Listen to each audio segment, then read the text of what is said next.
Lihatlah sang istri yang baru menikah akan memandikan suaminya sang pangeran yang lumpuh itu. Tetapi dia tiba-tiba menemukan bahwa 6 paku telah ditancapkan ke kaki pangeran. Adegan kejam ini mengejutkan sang putri. Tepat ketika dia mengumpulkan keberanian untuk melihat apa yang terjadi, sang pangeran tiba-tiba terbangun, dan dia meminta sang putri untuk keluar. Namun yang tidak disangkanya adalah alih-alih marah, sang putri malah duduk di samping tempat tidur dan membantunya menyeka tubuhnya. Pangeran yang lumpuh itu langsung tersipu dan dia meronta, dan mengutuk agar sang putri keluar. Namun sang putri sama sekali tidak mempedulikannya, ia hanya terus membersihkan tubuh sang pangeran yang lumpuh. Pangeran yang sudah tenang melihat perhatian istri barunya, dan dia langsung terharu. Namun apa yang dilakukan sang pangeran tidak disangka bahwa putri ini dibeli olehnya untuk dikuburkan bersamanya. Ternyata dia adalah seorang dokter wanita dari abad ke-20, namun dia menganggapnya sebagai pembunuh yang dikirim oleh ibunya.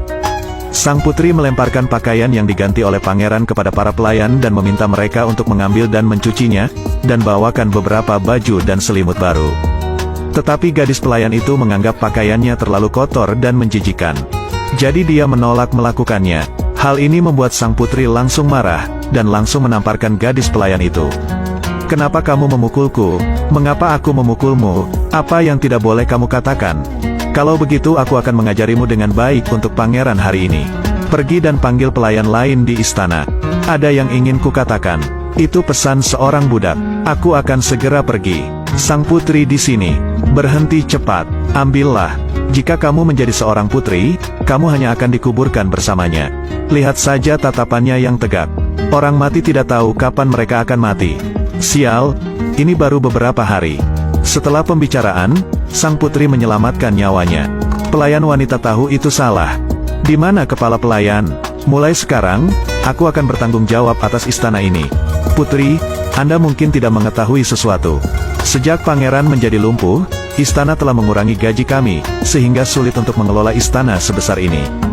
Dan kemudian tidak akan ada yang bisa dilakukan. Bukankah tidak ada waktu untuk ini?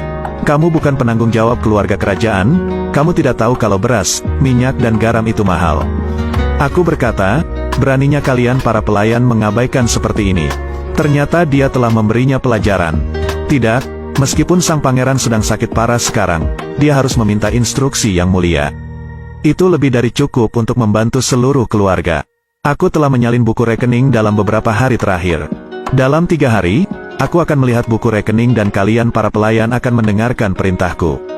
Biaya makanan dan pakaian sang pangeran akan dilaporkan kepadaku secara rinci.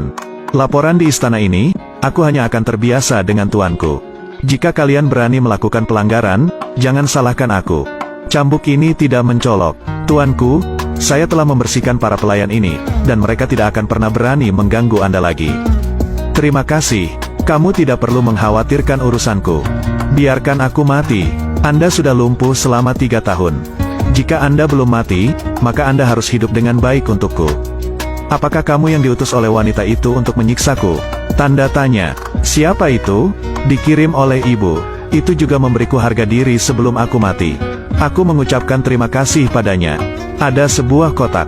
Bukalah, itu semua untukmu. Lagi pula aku tidak ada gunanya. Ambil semuanya. Menurutku liontin mutiara ini cukup bagus dan seharusnya bernilai banyak uang. Terserah. Sekarang kamu harus pergi. Kenapa kamu begitu baik padaku dan memberiku harapan, tapi membuatku putus asa? Lebih baik memberiku rasa sakit. Pergi saja dan jangan pernah kembali. Biarkan saja aku mati seperti ini. Gadis itu tidak menyangka liontin mutiara sang pangeran bisa digunakan seharga 200 tael perak. Sekarang aku membeli 1 set lengkap jarum perak dan bahan obat untuk pengobatannya. Gadis ini cantik sekali. Belilah gaun pemakaman. Gadis malang. Ayahmu masih bisa diselamatkan. Dia hanya komplikasi akibat terjatuh. Saya bisa menyelamatkannya. Nona, kamu benar-benar dokter ajaib. Ayahku selamat setelah terjatuh.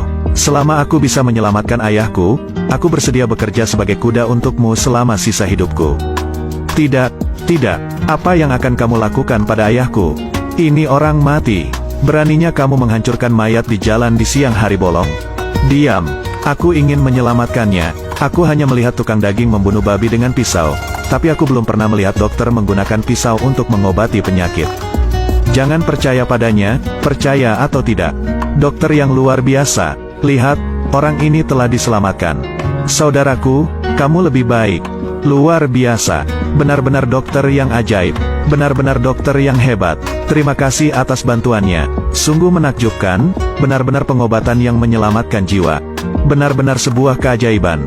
Chai Hong tidak punya niat membalas dan bersedia mengikuti Nona mulai sekarang. Tidak, tidak, tidak, tidak. Aku sangat membutuhkan orang kepercayaan untuk menjaga pangeran. Baiklah kalau begitu, kamu bisa mengikutiku mulai sekarang. Aku akan berkencan denganmu. Putri, dari mana saja kamu?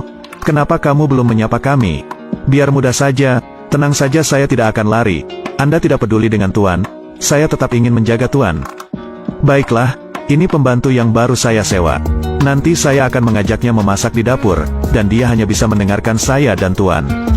Tidak ada yang bisa memaksanya melakukan apapun. Apakah Anda mengerti? Baiklah, saya mengerti, ayo pergi. Dia hampir terkubur setengahnya. Dia membuang-buang uang dari keluarga kerajaan untuk membelinya. Dia benar-benar gadis desa yang tidak pernah puas. Nona, mari kita lihat berapa lama dia bisa bangga. Saya akan memberitahu Selir Chang tentang hal ini sekarang. Yang mulia, apa yang Anda lakukan? Apakah Anda meminta bantuan? Mengapa Anda kembali? Saya pikir Anda tidak menginginkan saya lagi. Mengapa kamu di sini? Aku mencarimu. Mengapa kamu di sini? Aku di sini untukmu. Aku akan melakukan operasi pada pangeran sebentar lagi. Kamu menjaga pintu dan tidak ada yang diizinkan masuk. Jangan khawatir, Tuan Putri. Para budak itu kasar. Yang mulia, mulai sekarang, Anda hanya perlu tidur yang nyenyak. Setelah saya menyelesaikan operasinya, Anda bisa berdiri.